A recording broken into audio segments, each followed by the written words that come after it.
បងគាត់ថាសាក់តើអូនឲ្យស្គាល់រសជាតិមិនម៉ាក៏បានកុំឲ្យស្ដាយអញ្ចឹងណាឲ្យយើងស្គាល់រសជាតិថាអារសជាតិនឹងវាល្មិចតែគេល្បីនឹងតកួនជូដែលនៅស្រុកគេនឹងអញ្ចឹងណាបងប្អូនចានៅស្រុកនេះគេល្បីថាគេហៅតកួនជូប៉ុនបារាំងគេមានឈ្មោះគេអាហ្នឹងគឺដើមហ្នឹងដុះនៅស្រុកបារាំងនៅនិយាយទៅនៅអឺរ៉ុបគេខ្វះឲ្យបងប្អូនអើយនៅខាងប្រទេសបាសិកនេះវិញគឺសម្បូរមែនតែនផុតដែលនាងខ្ញុំថតនេះគឺចិត្តផ្លូវអទេសភ្លើងបងប្អូនចាដែលនាងខ្ញុំថតទៅលើហ្នឹងកន្លែងហ្នឹងអទេសភ្លើងគេរត់កាត់ទៅវិញទៅមកអញ្ចឹងណា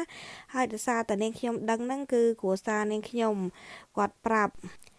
គាត់ថាចង់បានបាច់ទៅបេះនៅប៉ាក់ទេទៅមើលតាកន្លែងមួយជួរផ្លូវអទេសភ្លើងរត់ហ្នឹងទៅមើលគាត់ថាมันខ្វះទេតាមពិតគឺនាងខ្ញុំធ្លាប់ឃើញឯងបងប្អូនអាដើមនឹងតាំងពីដើមមកឃើញតែប៉ុន្តែមកពីយើងអត់ស្គាល់ណាបងប្អូនចាយើងអត់ស្គាល់ថាដើមនឹងដំបូងដែលគេល្បីថាតកួនជូព្រោះពេលដែលយើងឃើញយើងអត់ចាប់អារម្មណ៍ណាហើយពេលយើងចាប់អារម្មណ៍គឺវាធំហើយវាឡែកដូចតកួនហើយធំហើយវាចេញជាដើមប៉ុណ្ណាណីណាបងប្អូនចាហើយដល់ពេលអញ្ចឹងទៅយើងអត់ដឹងដល់ពេលក្រោយមកទៅយើង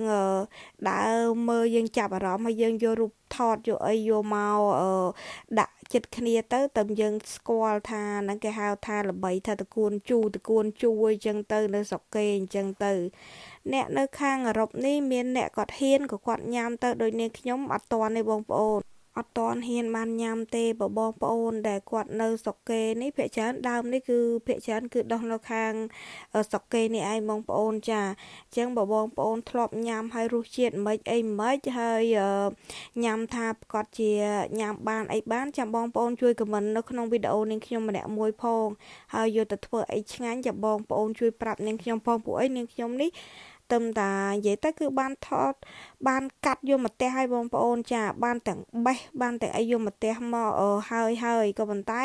គ្រួសារនាងខ្ញុំគាត់អត់ឲ្យនាងខ្ញុំញ៉ាំគាត់ថាហើយឃើញគេល្បីហ្នឹងល្បីមកពីណាថាតកួនជូញ៉ាំបានហ្នឹងបើដើមនឹងបងឃើញដុះខ្វះអីបើញ៉ាំបានជនជាតិគេញ៉ាំអស់ហើយឃើញពេញមួយជួរផ្លូវអទេសភ្លើងហ្នឹងឃើញដើមនឹងដុះមិនចេះខ្វះទេគាត់និយាយអញ្ចឹងណាថាខ្ញុំអត់ដឹងទេបងអើយឃើញនៅក្នុង Facebook គេល្បីតកួនជូហើយមានអ្នកបែរសាច់យើងក៏គាត់ធ្លាប់ញ៉ាំដែរហើយនឹងអ្នកបងស្រីផ្សេងហ្នឹងឃើញគាត់ទៅបេះទៅអីគាត់កាច់យកមកធ្វើជ្រក់ធ្វើអីចឹងណាញ៉ាំអីចឹងហើយឃើញមីងគាត់បង្ហាញគាត់បរោះមកនោះឃើញដូចជាជនជាតិថៃដែរគឺគាត់កាត់ហើយគាត់កាច់ឲ្យញ៉ាំហ្មងតែបើសិនជាបងស្រីដែលគាត់ធ្វើវីដេអូហ្នឹងគឺគាត់បកសបកបកអីហើយគាត់លាងទឹកលាងអីស្អាតហើយអញ្ចឹងគាត់បកសបកហើយបេះស្លឹកបេះអីចេញគាត់យកទៅដើមវាទេបកវាចេញអញ្ចឹងទៅយកទៅធ្វើជ្រក់គាត់ញ៉ាំលេងណាហើយនាងខ្ញុំបានកាច់ហើយនាងខ្ញុំលាងទឹកហើយនាងខ្ញុំលិតតិចហ៎បងប្អូនចាយើងភ្លក់តិចហ៎ជូបងប្អូនចឹងបានគេហៅថាតកួនជូតែអត់តនៅតែអត់ហ៊ានយកធ្វើម្ហូបប្តីថាបើចង់សាកអូនឯងកាច់ហើយយកមកផ្ទះអញ្ចឹងអូនឯងធ្វើញ៉ាំតែឯងទៅកុំឲ្យអត់បានស្គាល់រសជាតិអញ្ចឹងណាឲ្យបានស្គាល់រសជាតិទៅហើយញ៉ាំតែឯងទៅអត់បងអត់ញ៉ាំទេហើយធ្វើតាមមួយកូនចានញ៉ាំខ្លួនឯងចោះគាត់និយាយចឹងបងប្អូនអើយគាត់ថាទុកគាត់មួយហើយពេលញ៉ាំពេលថ្ងៃយ៉ាងទៅមិនគាត់ចាំគាត់នាំទៅពេទ្យហើយកុំភ្លេចថតវីដេអូនឹងឲ្យគាត់មើលផងព្រោះអីពេលទៅពេទ្យអីចឹងទៅបើសិនមិនមកទៅពេទ្យប្រាប់ពេទ្យទៅគឺពេទ្យគេសួរថាកើតអីបានមានបញ្ហាអីចឹងគាត់ថាចាំគាត់យករូបថតដែលយើងថតហ្នឹងយកទៅបង្ហាញចឹងប្រពន្ធតន់ញ៉ាំផងមកនិយាយចឹងហើយតែណាតាហ៊ានញ៉ាំបងប្អូន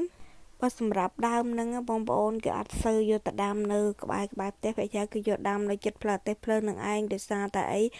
ឫសវាធំអញ្ចឹងណាបងប្អូនចាឫសវា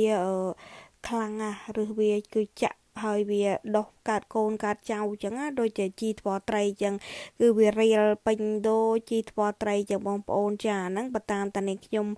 មើលដែលបងប្អូនខ្មែរយើងគឺគាត់បាននិយាយប្រហោះគាត់បាននិយាយអីចឹងជនជាតិគេគាត់បកព័ត៌មានដែលជនជាតិគេអីអញ្ចឹងណាបងប្អូនចាគាត់បកព័ត៌មានអញ្ចឹងហើយគាត់មើលមកនិយាយគាត់ថាគេមិនសូវដាំក្បែរផ្ទះទេអញ្ចឹងហើយបើនៅតាមផ្ទះគឺអត់ដែលឃើញមានទេភាគច្រើនបើនៅដូចថានៅប៉ាក់ឬក៏នៅវាថានៅចិត្តភ្លើងអទេសភ្លើងនៅអីចឹងគឺគេដាំចឹងដោយសារតែអាហ្នឹងវាដូចថាវាត្រូវការកន្លែងធំអីចឹងណាបងប្អូនចាហើយដូចនិយាយចឹងបងប្អូនគឺនេះខ្ញុំគឺបានកាច់យកមកផ្ទះហើយគឺបានកាច់យកមកផ្ទះហ្នឹងបំណងហ្នឹងគឺចង់យកមកត្រឡប់ខ្លាញ់អីចឹងនឹកឃើញចង់ដូចតកួនអញ្ចឹងចង់យកមកត្រឡប់ខ្លាញ់សាកក៏ប៉ុន្តែកាច់ហើយបកស្បកអីហើយស្អាតអស់តែប្តីនិយាយតែមួយម៉ាត់អញ្ចឹងមកគឺនាងខ្ញុំអឺ